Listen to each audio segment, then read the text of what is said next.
Gitapukan sa mga tao sa barangay hall ang fetus nga nakitang anaa daplin sa dalan Huwebes pasado alas 8 sa buntag sa Purok 1, Barangay Buhangin, Butuan City. Kubilyas, no, nakakita og isa ka fetus along the road, gilabay. So, gikulang atensyon sa barangay. So, I asked the secretary nga adtuon na mo para makuha na mo tong fetus.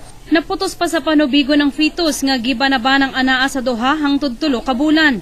Makita nga formado na ang ulo ug kamot niini. Gituohang gipunit ang maong fetus ug gilabay na lamang sa dalan sa wala mailhing inahan. Mga 2 or 3 ka bulan kay klaro naman siya kaayo. Kanang kuan niya sa iyang pagtan-aw sa iya ba. Akong duda na burag ilabay ra na diha pasig dili na diha gid siya gikuan kay makita nimo karon akong mga burusta na nagpa-prenatal gyud. Dakong kaluoy ang gibati sa mga inahang nakakita sa fetus. Dinaangay buhaton kay bata man siya tao, kinahanglan gina siya pakatawhon. Ang naghimo ana nga inahan walay puangon. Ang mga barangay official na lamang ang nagpakabana nga ipalubong ang maong fetus. Medyas Patrol sa Caraga.